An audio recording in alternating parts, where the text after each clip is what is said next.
see the record guy at the top.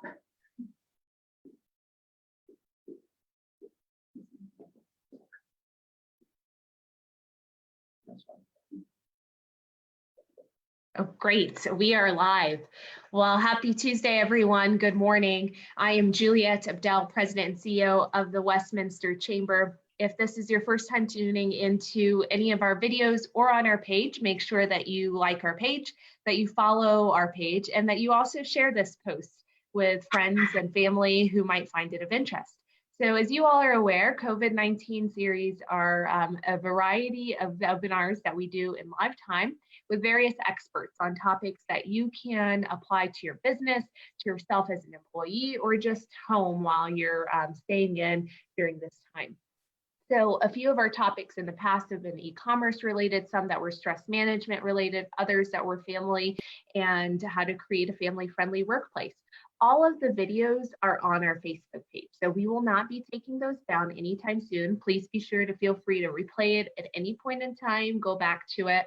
We're also going to be linking them on our YouTube page as well, so you have a chance to look at those videos on a different platform if you wish.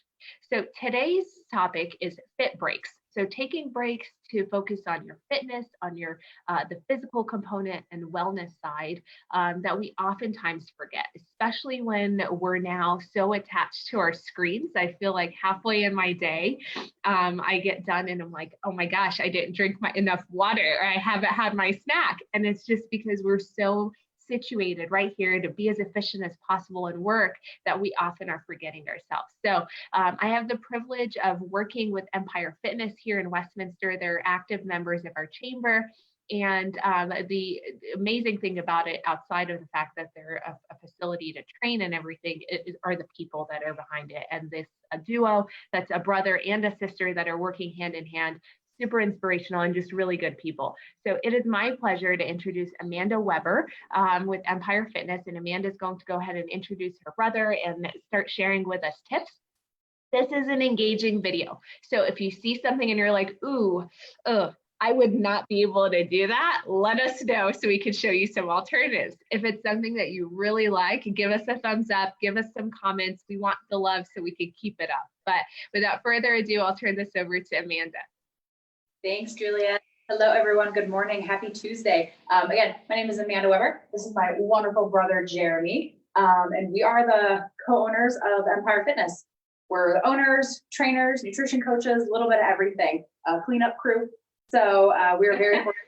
Juliet reached out to us to come on here and show you some things that you can kind of do throughout the day to help, like Juliet said, kind of maintain that certain level of fitness, whether you're new into exercising or you're a pro, what you can kind of do throughout the day to maintain some normalcy during these times. So yeah, so Jeremy, us through. So what we typically like to recommend for people is to maintain some sort of routine or schedule. A lot of us maybe got thrown off our schedule, whether you're now working from home or if you're not working at this time. So Jeremy's going to kind of take us through what we typically recommend for clients and then what we do for ourselves as well. All right, so every day I recommend that our clients, as well as Amanda and I, start with a morning routine. Juliet kind of inadvertently teed me up as to why that's important. And that is because, like she said, it's really easy to get halfway through your day and realize you've been on a screen all day or you haven't drank enough water all day. So we break our morning routine up into 3 to 4 parts based on what you need personally and what you have time for. So the first part of it is something nutritional. So I start every day with a greens drink. I want to get a serving of vegetables in first thing in the morning. It can be a smoothie. It can be a powdered greens drink. It can be a protein shake, something along those lines. So already you're getting some water in so that you're not starting your day dehydrated and you have a positive first step. After that, I want something physical. So I want to go for a walk with my dogs or do a mobility routine around the house that doesn't require any equipment. So we got nutritional and we have physical. After that, there's a mental aspect to it as well. So sometimes I will write in a gratitude journal.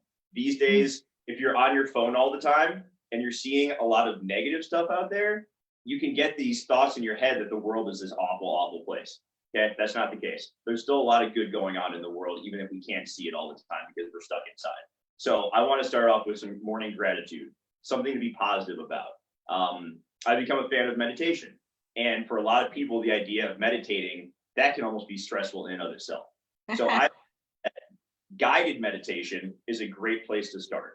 So we like to use the app Headspace, and there are some free guided meditations in there. You can start with as short as a 3-minute meditation where someone is talking to you and helping you clear your head. Okay. I find that to be a really beneficial way to end my morning routine and start the day on a good note. And then the optional part is something educational. I want to start my day by learning something new.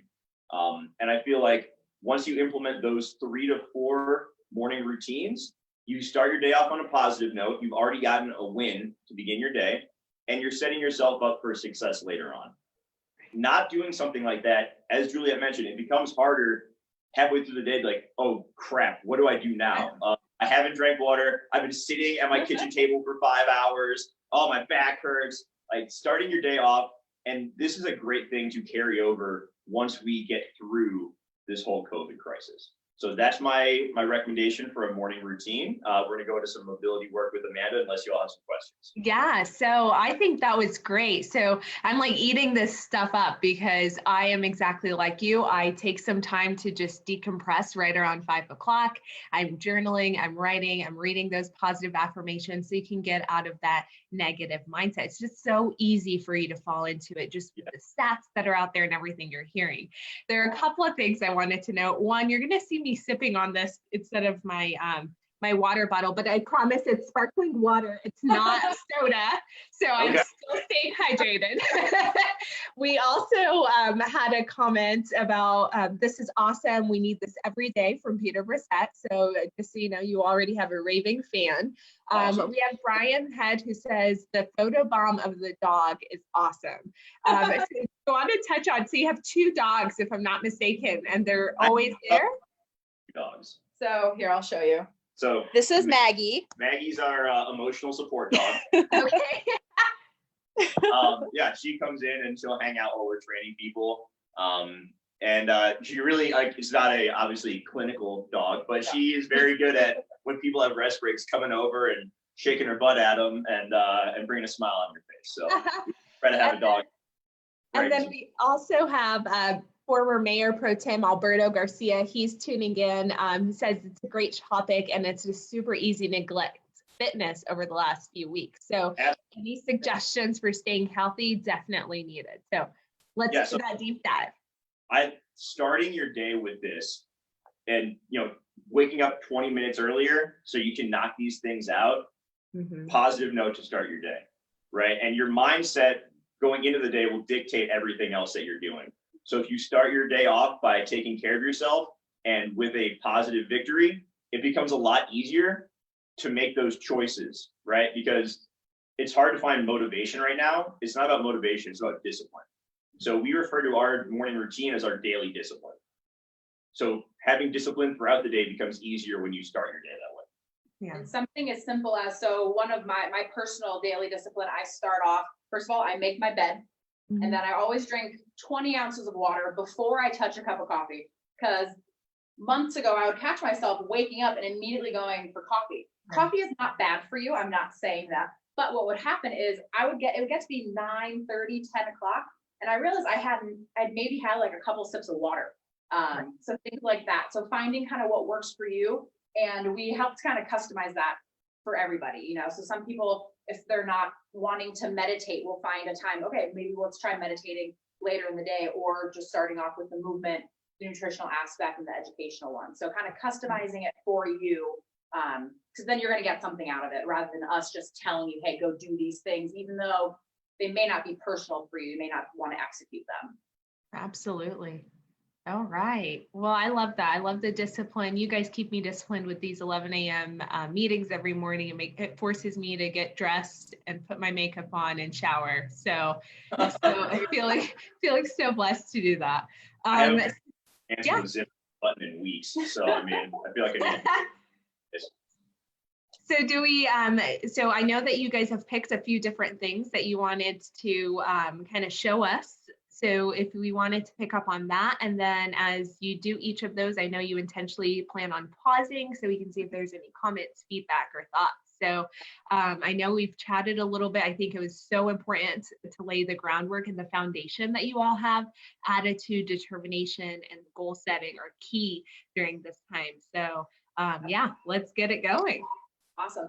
So we're going to kind of take the approach, assuming people are working from home or they're sitting for a good chunk of the day right now, because that's kind of the position that a lot of us are in. So with that being said, we will actually demonstrate what is happening kind of to our bodies as we sit for a long period of time. So imagine there's a desk right here. So Jeremy's shoulders are rounded forward. His head is forward a bit. So we see his neck is strained. And then also we want to look down at the hips. So this is hip flexion. So when there's less space at the hip. So what's going to happen, especially if we're there for hours at a time, those shoulders, your pecs, the front of your neck, everything up here is going to get tight, as well as your hips. And as we all know, I equate it to being on a plane. So if you've ever taken like a long plane ride, 3 to 4 hours, maybe you haven't gotten up to stretch your legs, use the restroom, whatever.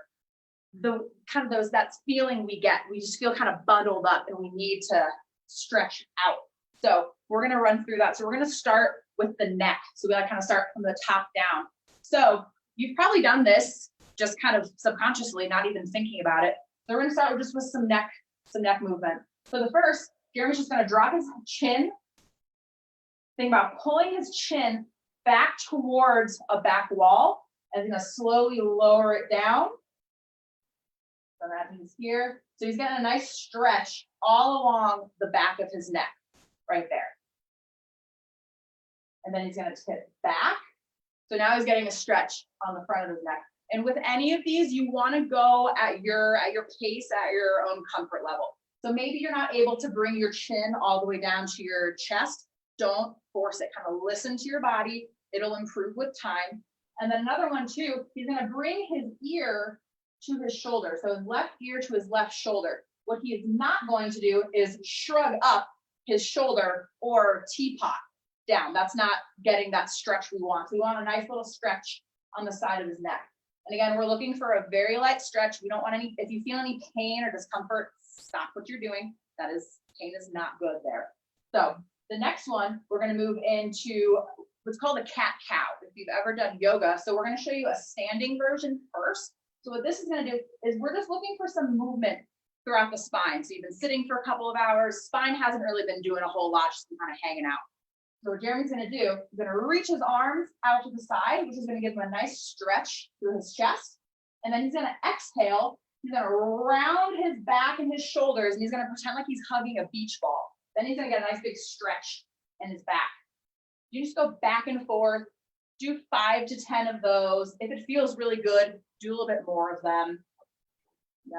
So we want to make sure keeping the shoulders down. We don't want to shrug like that, because all that's doing is creating more tension up in that neck.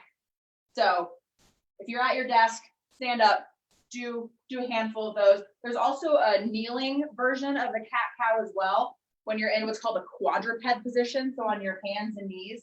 So if you're in your living room, if you have the space to get on the ground, you usually get a little bit more range of motion with this. So you inhale, you think about dropping your stomach down to the ground and lifting your head up.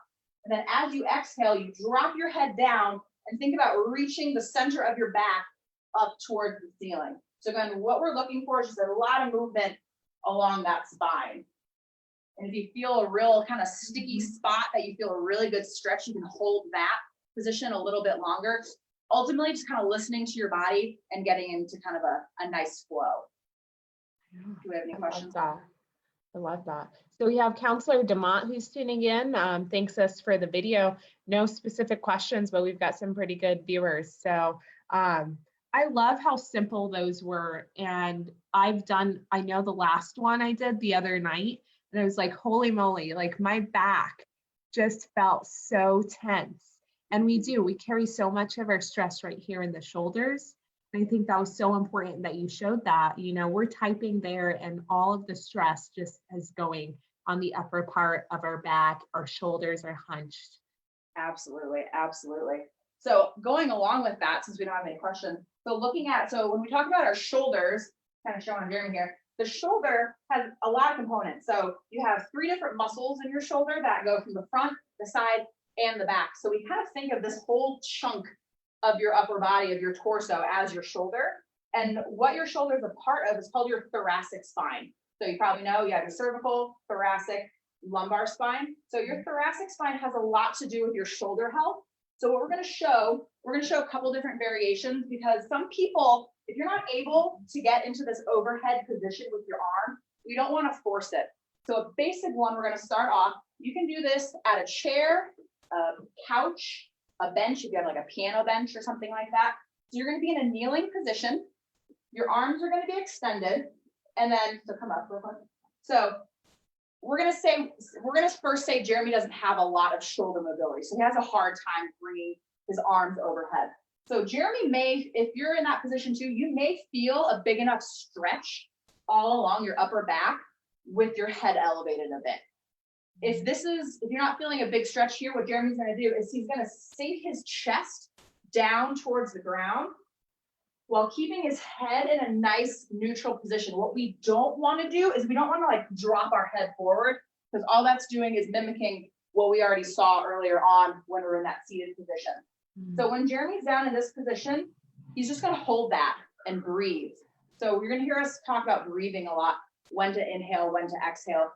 Just like if you try out some meditation, you'll see breathing is very important. And also with breathing too, it can help relieve a lot of tension in muscles. So if you think about taking a big deep breath in, and then with each exhale, it sounds a little hippy dippy, but with each exhale, you're trying to relieve stress from a certain muscle. So in this case, every exhale, he's trying to relieve some stress and some tension in his back. So as you can see, he is sunken down significantly. The whole time, his spine stays nice and neutral though. What we don't want to do is we don't want to ever see a real exaggerated arching or rounding of the back.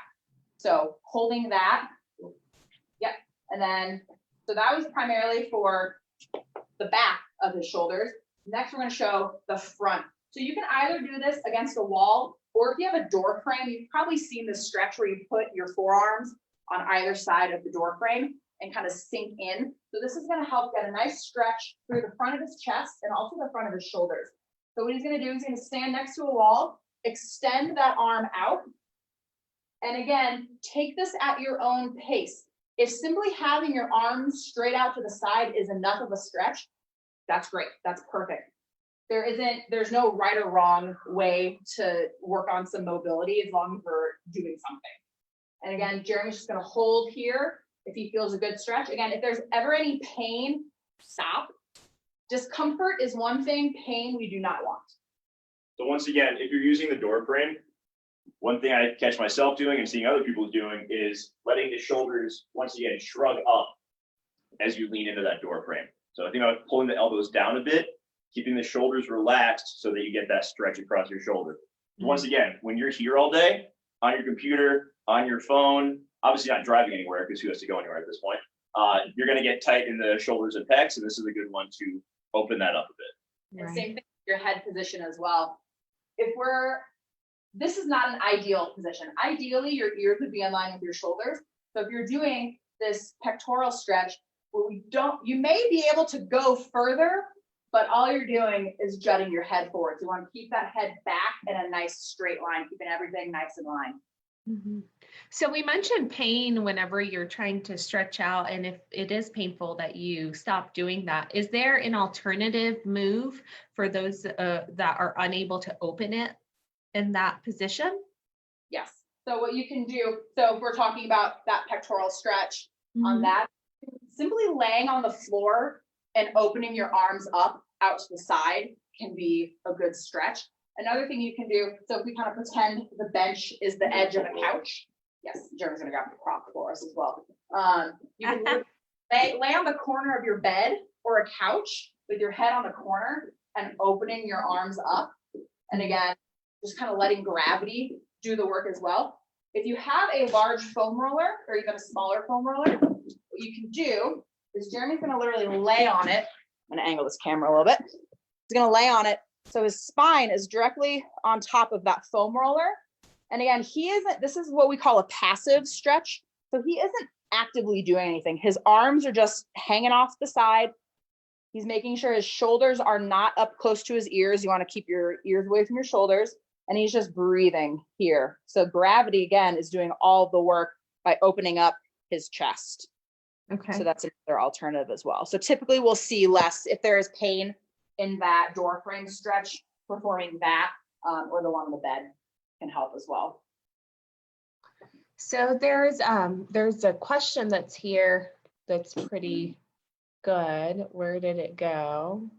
Do you have exercises or stretches for hip flexors, sciatica?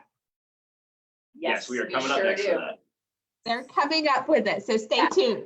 Yes, that is typically the biggest one that we hear. Hips, low back. I heard sciatica as well. Jeremy and I have both experienced hip pain, sciatic pain. It is very common. There are ways to help stretch muscles surrounding that. Obviously, if you have ongoing pain, right now it's a little bit different, but make sure you see a doctor to address that. If it is an ongoing kind of debilitating pain, you don't want to.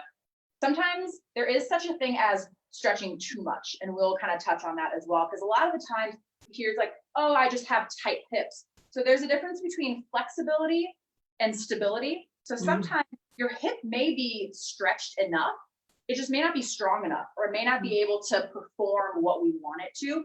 So stretching isn't always the solution. So we're going to show you some stretches as well as some activation exercises to actually help get those hips used to doing what they're supposed to do. Because sometimes if you're not using them for hours at a time, as soon as you get up to walk, the muscles are just kind of like, wait, no, I'm supposed to do something right now. Okay. So we're going to kind of remind them they have a job to do as well. Yes. So yeah. So Jeremy is already in position for our first one. Let's do that.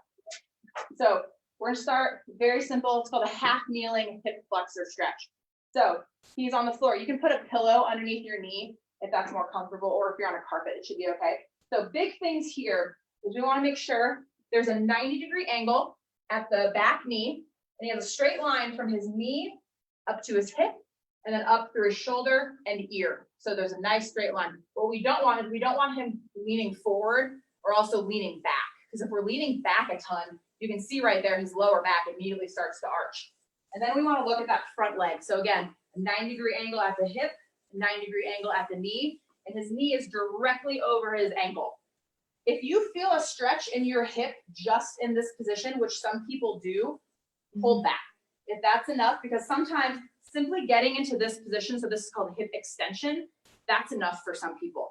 Another thing without actually moving is to flex your glute. Your glute is your butt, okay? So what Jeremy's gonna do, without doing it, you can't really see it, but we all know what that looks like. We all have done that and know what that feels and looks like. So Jeremy's actually gonna, so this is his left leg. Jeremy's gonna flex his left glute. I'm gonna poke his butt.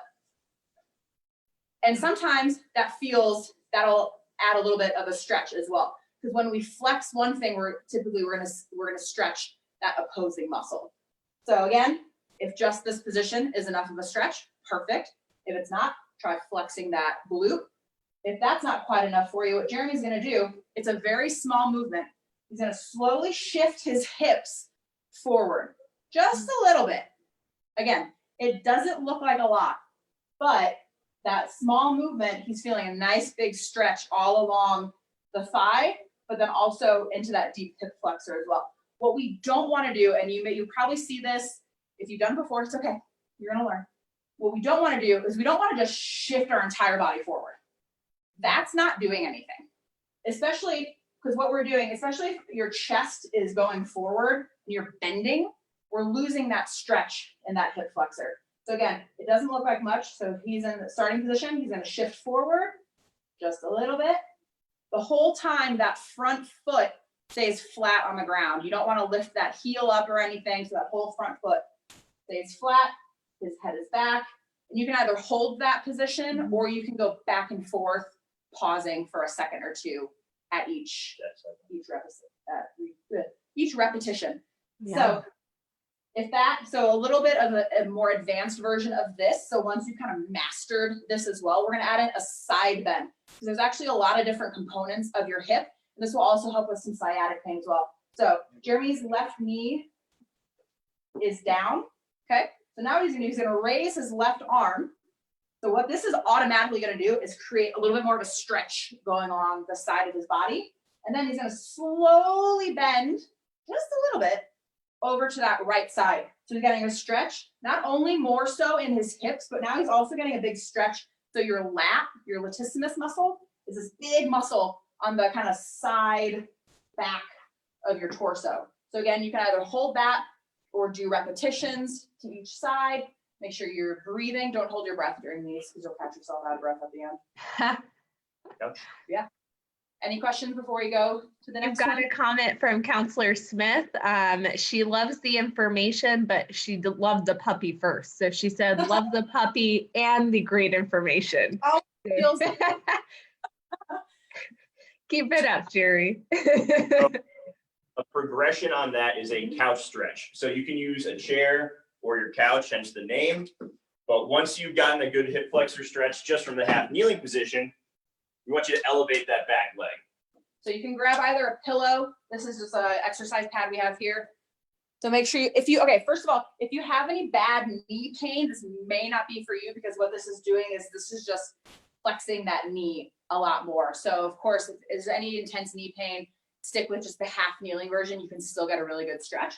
If the knees are good to go, so Jeremy has his left knee on the pad and then his left foot is elevated up on either, like he said, a chair, a couch, a bench, whatever you have. So what this is doing is if you can imagine, if there's everything is connected in your body, as you've probably learned and noticed. So by elevating this foot, we're getting a bigger stretch, not only in his hip, but also through his knee and then the front of his shin as well. So again, simply holding this position, he's got a nice straight line from his knee all the way up through his hips, shoulders, and head. So simply holding that, you should feel a really good stretch. If you need a little more, he's again gonna flex that glute. It's amazing how much simply flexing one glute muscle can do for stretching out that hip. And again, we recommend holding this position, especially if it's like at the end of the day or at the end of your workout. Holding this position is really good as well because it helps to elongate those hip flexor muscles. That's awesome. And our knee pads, so this was more of a comment. Thank you for showing that move because so Brian had asked about the sciatica move. He shared that this is definitely great. Likely we'll need to bring out knee pads. Are knee pads an option for people? A pillow works well. Yeah. If you have like cushioned knee pads, that would work too. As long as you feel like you're getting enough support underneath the knee, because like we said, we're stretching all those tendons and everything in that knee, especially in that couch stretch position a little bit more. So whatever's so if the knee pad is enough, you can either wear the knee pad or you can literally just tuck it between your knee and the floor. Awesome. Well, we probably have about a couple of minutes left. So were there any other items that you think? Yeah, so let me go into the lower back part of this real quick. So what we recommend for lower back, and if you're in pain, we're not physical therapists, so we can't treat pain, but we can help get you stronger. So a gentleman by the name of Stuart McGill is a back pain doctor. And what we've learned are what he calls his big 3 exercises for back pain. So the first one is a side plank. If you've done a side plank in yoga before, this will be familiar. If not, no worries. So we'll start off with an easier version. You will bend your legs so that your heels are back. And I want to see a straight line, knees, hips, shoulder, head. And we're holding this position using our abdominal muscles on the bottom side to lift us up. Okay? If you want to progress that, straighten the legs. And that's exercise number 1. Okay, so we're here, hips up, exercise 1 of the big 3. Start off by holding that for 15 seconds, 20, 25, 30. But this is going to be a little routine you can do every day. Second exercise is called a bird dog. So you'll begin in a quadruped position, just like that cat-cow. You'll extend out one arm and the opposite leg. Try to bring the elbow to touch the knee or just above the knee, and then extend back out, maintaining control of your spine the whole time. Hold that knee to elbow for 3 to 4 seconds and do half a dozen reps of that. And then finally, there's going to be a curl up. So this is not like your traditional sit-up. Traditional sit-ups people think are what they need to do to get their abs stronger. That can cause more harm than good. What we want to do here, start on your back. One leg is bent, other leg is straight. Hands are down by my side. and I'm going to slowly and under control curl up toward the ceiling. I'm getting all this work in my abdominal muscles. My lower back is staying nice and flat against the ground. Okay, so we're going to hold here for a 3-4 count, come back down, repeat that on each side for half a dozen reps. So those are our big three: the side plank, the bird dog, and the curl up. And biggest recommendation too is going out for a walk. Getting outside and walking is great for your lower back health. As far as time, so there are some things like this last one where you shared, go at it about 12 times per side. Is there a general rule of thumb, timing wise, that you should, how much time should people allocate for a break like this? I would say move for 5 minutes every hour. That would be ideal. You don't have to do all of those all at the same time, but like Jeremy recommended, if you can get up and move once an hour, if possible, for even 5 minutes. So say that first hour, you just do some rounds of the different neck exercises and mobility. That second hour, so maybe the 10 o'clock hour, you do some of the shoulder, the pectoral stretches. After lunch, you do some of the hip stretches and things like that, just kind of breaking it up. And again, especially if you're working from home, a lot of people have the time now. So if you're able to step away from work and things like that, and if you are able to stand while you work as well. So if you can, Jeremy MacGyvered a stand-up desk by putting up on top of a bunch of Harry Potter books, things like that. There is some positive stuff with that as well, if you're able to stand a bit while you're working too. But yes, you don't have to allocate 2 hours a day to this. If you're able to get in a nice full hour-long workout each day, that's great. If you have a day that all you're able to do is a handful of 5 to 10 minute mini workouts, that works too. We're all about something is always going to be better than nothing at the end of the day. And I think exactly what you shared, if you're doing this 5 minutes per hour, and we're working an 8-hour workday, that's already close to that hour mark, and not even commenting on taking your dog out for a walk, going out with your kids or what have you. So super easy. Kids involved too. Yes. Kids enjoy doing, working out. We have a lot of kids that come to our Saturday boot camp who absolutely love it. So, get the kids involved, make it a family thing. If you have the lower back pain, do those 3 exercises as part of your morning routine. Let's bring it full circle. So if you need that morning routine, start your day off by strengthening the core muscles to help with that lower back throughout the day. Well, awesome. Well, thank you so much to both Jeremy and Amanda for taking the time today to go over a couple of things that we can do at home while we're busy with our workday. Don't neglect yourself and your physical well-being. We'll tag their page on this video so you can connect with them. They are the experts. I'm not. So if you have follow-up questions or comments, please shoot it to them. I know that they would love to hear from you. But thank you both for hopping on here, and I hope you continue. If you're looking for a little bit more, we are running a free at-home workout program through an app called Train Heroic. In this app, every Monday through Saturday, we will load a workout. It will have the exercises as well as demonstration videos to make sure you know what you're doing. And it's a full body workout that you can usually do in 30 to 45 minutes a day with things you have lying around your house. Backpack, some cans, if you have some light weights. But we have roughly 20 people doing that right now. It is totally free. Just trying to put some more information out there to help people find right now. And we're running, I think that's awesome. Well, through Zoom, so people can actually hop on. And if you want a little bit more feedback, so we're able to actually give people feedback when they're exercising at home. We're like, hey, we see a couch behind you. Use the couch for this exercise. Plus, it's also just like these webinars, it's adding a little more human interaction too, which is always nice. And the accountability. Group. Exactly. Yeah. So I have placed that in the comment section. Train Heroic, a free app by Empire Fitness. Make sure you download. Is that right? Email info@empirefitllc.com and we will send you the link to join that team for free. Oh, perfect. Yeah. So I'll put the email as well. Thank you very much. Yeah. That is awesome. Thank you for sharing those free resources. So for those of you that were tuning in and are wanting a little bit more, I know 30 minutes goes by super fast. Make sure that you email, that you download the app, and that you spend some time holding yourself accountable to your physical well-being. But thank you both for tuning in with us, sharing your expertise. I am going to be excited to actually get to see you in person, hopefully soon. Absolutely. We're excited too. Thank you. Bye. Have a great